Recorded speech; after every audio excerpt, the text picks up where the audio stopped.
Votre invité à présent dans la grande interview en direct sur Boursorama, c'est Xavier Durand, directeur général de la Coface, troisième acteur mondial de l'assurance crédit. Bonjour. Bonjour, Merci à vous d'être là en direct avec nous sur Boursorama. Prochaine fois, vous venez nous voir en plateau, on compte sur vous. ça sera avec grand plaisir. J'ai juste un petit mot pour voir votre regard d'assureur, mais c'est important, sur la tempête bancaire, le stress bancaire qui, pour le moment, semble derrière nous.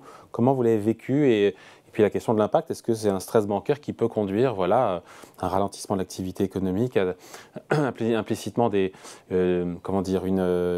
conditions, un resserrement des conditions de crédit, ce qui n'est pas sans conséquence sur l'activité, évidemment.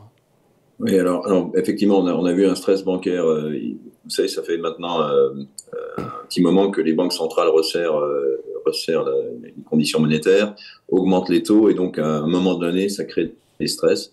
On ne savait pas très bien où ils allaient se matérialiser, mais c'est effectivement sur les banques petites et moyennes américaines que ça a commencé. Alors, il y a une grosse part de psychologie là-dedans, puisque les acteurs prennent peur et retirent de façon massive leur argent, ce qui conduit à la faillite bancaire. C'est un phénomène qu'on observe depuis maintenant un siècle de façon très régulière. Je pense que le système bancaire européen est très solide. Et depuis la dernière crise financière de 2007-2008, la régulation a vraiment sérieusement renforcé le niveau de fonds propres et de liquidité des banques. C'est le cas également pour les établissements dits systémiques aux États-Unis. C'est peut-être certainement moins le cas pour les banques petites et moyennes aux États-Unis, qui sont, comme vous le savez, il y en a plusieurs milliers. Alors, je pense qu'effectivement, ça va nécessairement se traduire par, je dirais, une contraction du crédit, ou disons, on pense que si vous gérez aujourd'hui une banque de taille moyenne aux États-Unis, vous n'avez pas envie de mettre le prochain sur la liste, et probablement que vous avez pris des mesures pour renforcer votre capital et votre liquidité. Donc on observe avec attention les conditions qui vont être disponibles pour les entreprises en matière de crédit dans les mois à venir. Mais ça, c'est un problème américain, puisqu'on parle des banques régionales américaines. A priori, il n'y a pas de raison qu'il y ait une restriction de crédit en Europe. Il n'y a pas de restriction. Néanmoins, vous voyez que la hausse des taux renchérit, je dirais, le recours au crédit. Pour tous ceux qui ont bénéficié d'argent gratuit ou quasi gratuit et très abondant ces dernières années, ils se posent la question du refinancement et donc de l'impact de ces hausses de taux sur des entreprises qu'on disait zombies, ou disons dont la rentabilité est insuffisante pour permettre de rembourser leur crédit. Et donc, je pense qu'on va voir de plus en plus de tensions se présenter sur le marché. Bon, donc en tout cas pour vous, le gros, encore une fois, du stress bancaire est derrière nous, quelque part de manière injustifiée, irrationnelle, même s'il y a eu un sujet sur les banques régionales américaines qui ont eu des problèmes de gestion de leur risque de taux, etc., etc. Oui, il est trop tôt. Et vous savez, la caractéristique de ces dernières années, j'allais dire, c'est que on vit une espèce de succession de crises, crise sanitaire, crise géopolitique, crise financière. On vit dans une espèce de situation de permacrise ou de multicrise, je sais pas. Je crois que ce qui est clair, c'est qu'il est très difficile de prévoir exactement l'avenir. Je crois qu'en tout cas, c'est une stratégie qu'on adopte nous. Il est beaucoup plus intéressant de parler de scénarii et puis d'essayer d'être très réactif et très adaptable et très flexible en fonction des événements qui vont se produire. On le disait là-dedans, il y a depuis quelques années le grand retour du risque géopolitique. Il y a aussi de la psychologie, puisque les acteurs ont tendance à réagir très vite grâce maintenant aux outils de technologie à des nouvelles qui sont vraies ou qui sont moins vraies, qui sont importantes ou moins importantes. Donc je crois qu'on vit dans un monde où la volatilité devient de plus en plus importante, et c'est très important d'être capable de faire face et de réagir de façon très rapide. Cet épisode de stress bancaire, ça accroît pour vous les risques autour de la stabilité financière ? Ça crée du stress, je dirais, ça crée de la volatilité, ça crée du risque. Alors nous, vous savez, on est une entreprise qui gère pour le compte de nos clients. On a 50 000 clients dans le monde pour lesquels on gère de l'ordre de 660 milliards d'euros de risques sur 3 millions d'entreprises. Donc ça crée de la volatilité et ça crée, je dirais, une sensibilité aux événements extérieurs qui est plus importante.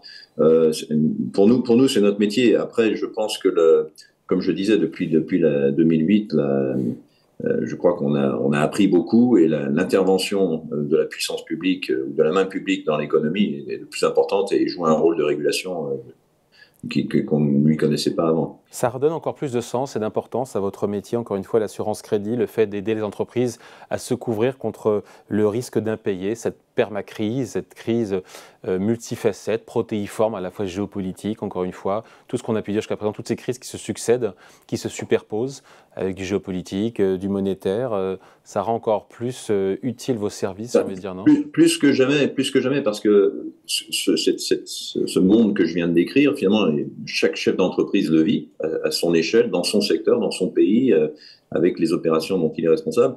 Et donc, il est c'est très difficile pour les entreprises de prévoir ces événements, pas plus que pour nous, mais de s'adresser à un acteur comme Coface qui a une granularité, si vous voulez, de l'analyse des risques. Juste pour vous donner quelques exemples, hein. Donc, je disais, on a 660 milliards de risques sur 3 millions d'entreprises. Ces risques, ils font l'objet d'un suivi individuel par des milliers de collaborateurs répartis dans 100 pays.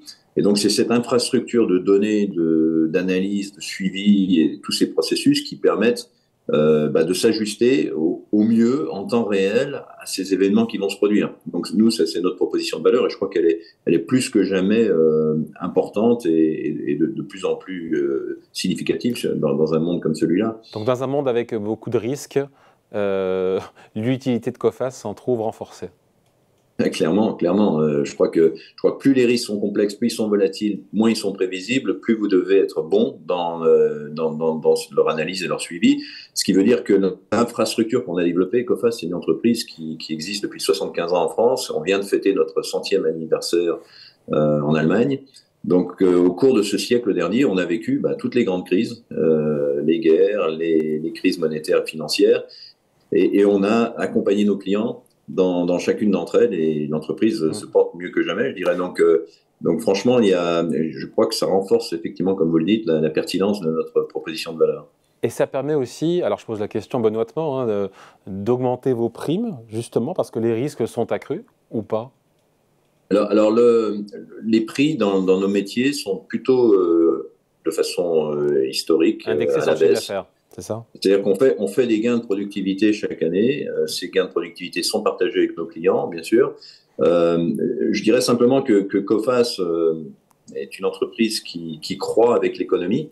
Et dans le contexte actuel où vous avez une hausse des taux, une remontée de l'inflation, c'est plutôt quelque chose qui se traduit par une croissance de notre chiffre d'affaires que l'inverse. Donc voilà, je dirais un positionnement sur un marché dans un univers de remontée des risques et d'inflation qui est plutôt bon.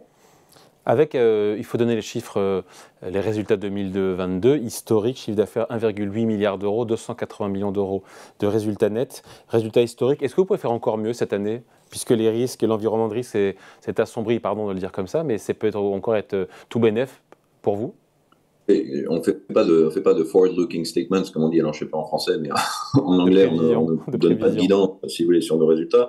Simplement, ce que je peux dire, c'est que l'entreprise, depuis maintenant 7 ans, a mené une transformation en profondeur de son organisation, de ses process, de ses méthodes, a investi de façon très régulière dans la technologie et de plus en plus focalisé sur le service qu'elle rend à ses clients. Donc ça se traduit aussi, on aurait pu en parler, par un taux de rétention client historiquement haut, un score NPS client qui est à son niveau record.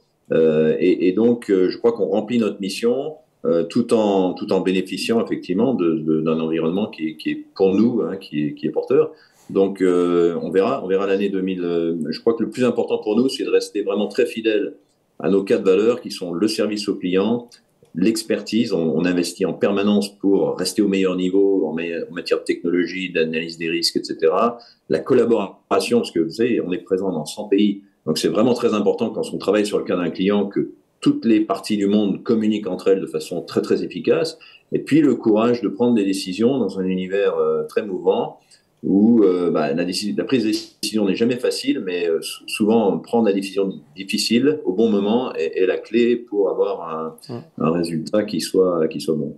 Est-ce que les résultats de Coface sont immunisés en quelque sorte contre l'inflation? d'une certaine façon, puisque vos primes sont indexées sur les chiffres d'affaires qui augmentent du fait de l'inflation en valeur. Alors, c'est ce que je disais tout à l'heure, c'est-à-dire que l'inflation se traduit par une hausse du chiffre d'affaires nominal de nos clients, et comme notre chiffre d'affaires, lui, est facturé comme un pourcentage du chiffre d'affaires de nos clients, mécaniquement, ça se traduit par une hausse de nos primes. Il y a un autre élément qui est intéressant, c'est que lorsque les taux remontent, vous savez que comme tous les assureurs, nous gérons un portefeuille d'investissement de l'ordre de 3 milliards d'euros, et que le rendement de ce portefeuille, finalement, va croître avec la hausse des taux. Donc il y a un effet, je dirais, mécanique qui positionne bien Coface dans un univers comme celui-ci. Assureur crédit, Xavier Durand, je l'ai dit, mais aussi vendeur de data. Je l'ai un peu découvert, ça pèse alors aujourd'hui moins de 5% de votre chiffre d'affaires. Expliquez-nous en quoi ça consiste et apparemment ça grossit vite. Est-ce que c'est carrément stratégique comme activité désormais? En fait, c'est stratégique d'abord et avant tout parce que c'est comme ça qu'on suit les risques. Vous savez, on a une base de données de l'ordre de 150 millions d'entreprises.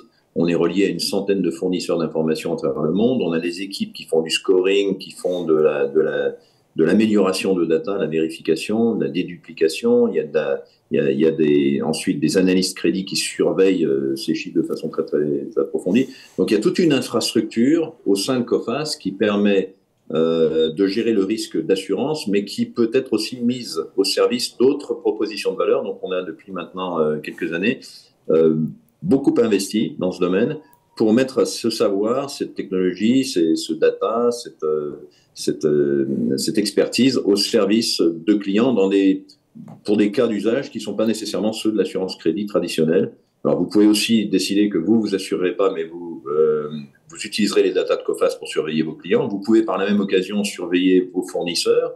Donc on s'adresse à des industriels qui maintenant vont utiliser nos datas pour surveiller leur supply chain parce que la défaillance de l'une des pièces de cette supply chain quelque part dans le monde pourrait avoir des conséquences terribles sur leur exploitation. On peut aussi avoir des institutions financières qui valident leur score ou améliorent leurs outils d'analyse de risque grâce à nos datas. Donc vous voyez qu'il y a tout un univers d'application à l'expertise de Coface en matière de data que l'on cherche maintenant à capturer et à valoriser. Ouais. Ça pourrait peser combien à terme, cette activité de vente là encore, c'est une activité qui démarre, c'est une activité, je dirais, nouvelle pour Coface, mais on ne fait pas encore de façon générale de forward-looking statement, mais je crois que vous avez vu depuis maintenant 3-4 ans qu'on s'intéresse à ce sujet, qu'elle a un taux de croissance qui d'une façon générale est supérieur à l'assurance crédit, sauf que l'année dernière, l'assurance crédit a cru de façon, je dirais, remarquablement forte parce que l'inflation a tiré un peu tiré la Coface. Et tout ça se sent. Voilà, ouais. Bon, et on finit là-dessus. Tout ça a un impact évidemment sur le cours de bourse, plus 18% pour l'action Coface sur un an, plus 45% sur 5 ans. Est-ce que vous êtes satisfait? Écoutez, je crois que vous l'avez dit, on a fait une année record l'année dernière. On a surtout, je crois, vous savez, ça fait le deuxième plan qu'on a mis en place, qui s'appelle Build to Lead, arrive à terme cette année. On avait donné des objectifs quantitatifs pour ce plan. Je crois qu'on les a tous dépassés. On a un niveau de cours de l'action qui est à un niveau record aussi historiquement. Et je crois surtout que si vous avez été actionnaire de Coface au cours des 7 dernières années, vous avez eu un retour total de l'ordre de plus de 16% par an pour votre investissement. Donc je pense que ce sont des chiffres qui sont effectivement tout à fait satisfaisants pour nos actionnaires, petits ou grands. Et ceux qui vont vous dire que vous avez mangé votre pain blanc, et que ce sera difficile, pour le dire autrement et plus gentiment, de reproduire ça sur les prochaines années, un return de 16% par an? Je ne fais aucun mais oui, j'imagine. Mais clairement Coface, non, ce qui compte pour nous, si vous voulez, c'est d'avoir une proposition de valeur qui soit pertinente et donc de démontrer notre capacité à être utile, à gérer cet univers de crise. Donc clairement, on a développé, je crois, au cours de ces dernières années, la franchise d'assurance crédit la plus solide du marché. Et on ne cesse d'essayer de l'améliorer. Et puis à côté de ça, vous avez une entreprise qui, certes, a 75 ans, mais qui est capable d'innover et de lancer des nouvelles offres dans le domaine de la tech, dans le domaine du data. Et je crois que c'est vraiment très important, ça. Allez, merci pour cet entretien. Xavier Durand, directeur général de Coface, numéro 3 mondial de l'assurance crédit coté sur le SBF 120. Merci à vous. Au revoir. Merci à vous.